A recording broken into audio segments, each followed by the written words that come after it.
Quando tudo parecia perdido na fornalha, foi ali que Deus se manifestou. Você reconheceria a presença dele no meio da prova? No episódio de hoje, vamos refletir justamente sobre isso com o Padre Lucas. Cristo ressuscitou verdadeiramente, aleluia, verdadeiramente ressuscitou. Olá, caríssimo povo de Deus que nos escuta em mais um podcast Crescer com a Bíblia. Depois de uma Semana Santa abençoada, que espero que todos vocês tenham vivenciado com plenitude esse momento máximo da Igreja Católica, onde vamos à missa de Domingo de Ramos, depois participamos de um intenso tríduo pascal até a proclamação da Páscoa. Então, voltamos nesta oitava de Páscoa do Senhor para comentar e dar continuidade no livro de Daniel.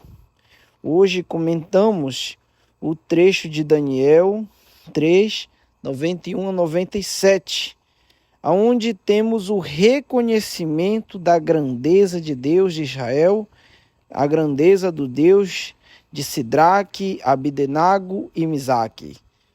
Ou seja, esse trecho que nós lemos em Daniel 3, 91 e 97, você que tem a Bíblia pode abrir e lê-la para entender do que estou falando, evidencia a vitória dos mártires, os mártires que não têm medo da morte. No último podcast, qual eu comentei, nós falávamos disso também, que eles diziam e tinham ousadia de dizer que não se ajoelhariam a uma estátua feita pelo rei Nabucodonosor. Agora eles foram jogados na fornalha ardente e mesmo lá, nas chamas da fornalha, não acontece nada com eles, porque estão protegidos pela bênção de Deus e pela presença do anjo do Senhor. No próprio livro de Daniel, o rei Nabucodonosor, que representa o imperialismo, o império.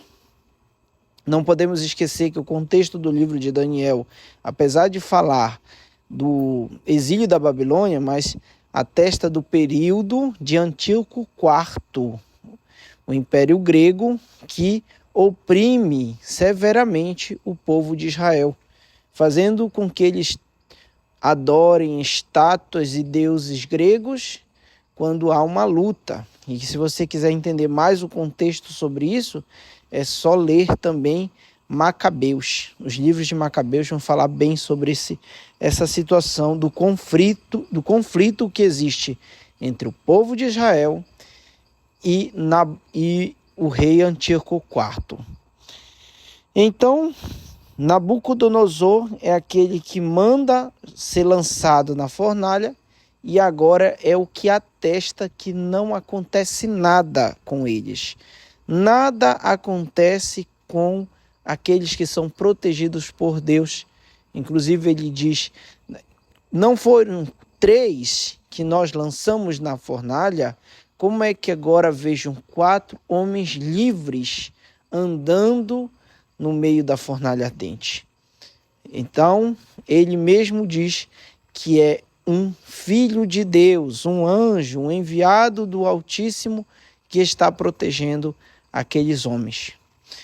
E conclui dizendo, agora sim podemos crer que o Sidraque, Abdenago e Misaque são fiéis a Deus, porque preferiram desobedecer o decreto de adorar um Deus estrangeiro do que desobedecer os mandamentos do Deus de Israel, que é o Deus vivo.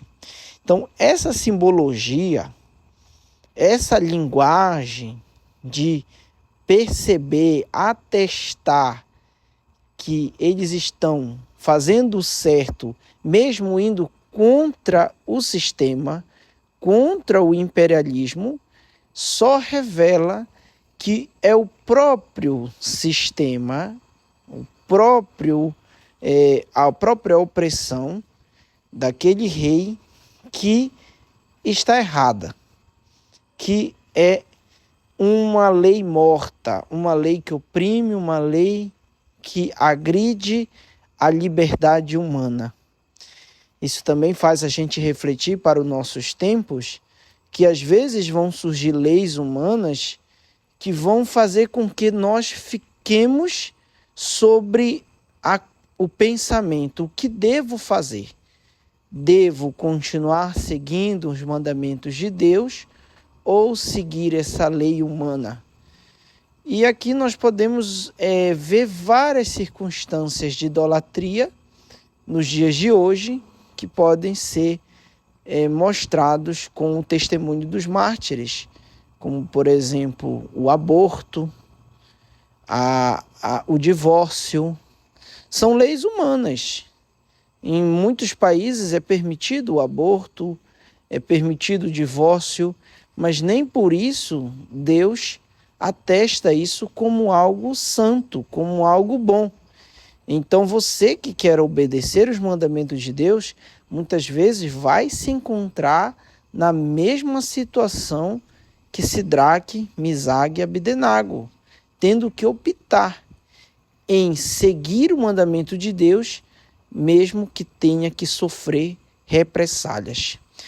E nós podemos comparar também o testemunho dos mártires em Daniel com o próprio Novo Testamento, né?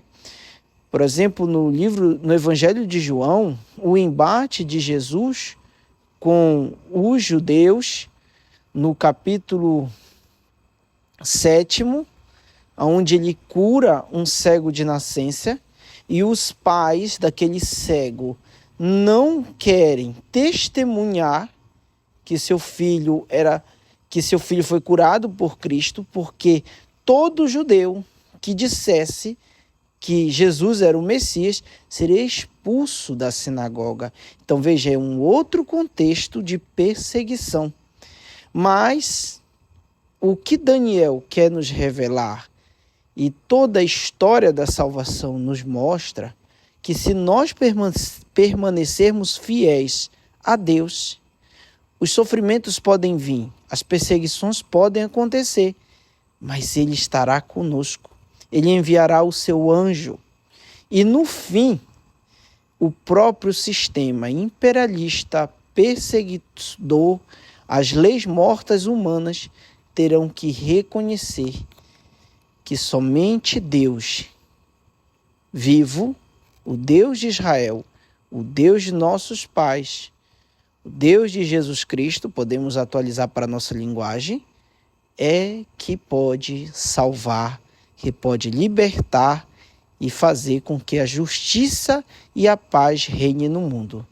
Afinal, foi o que aconteceu em relação a Cristo, que foi perseguido, morto e crucificado, mas que no terceiro dia ressuscitou, falando da Páscoa. E assim acontece com todos nós. Não temos que ter medo, mas avançarmos mais ainda e no final ouvirmos as palavras, seja do reconhecimento do fracasso do poder opressor, ou seja, do próprio Deus, ouvir as palavras: saiam daí, venham para fora, porque o sistema de morte não conseguiu calar a verdade e a vida que se esconde naqueles que são fiéis. Louvado seja o nome de nosso Senhor Jesus Cristo. Agradeço pela companhia que vocês têm dado a nós. Obrigado por mais um podcast e espero encontrar vocês em outros momentos. Deixe seu like, comente, compartilhe e viva bem a sua Páscoa. Feliz Páscoa a todos!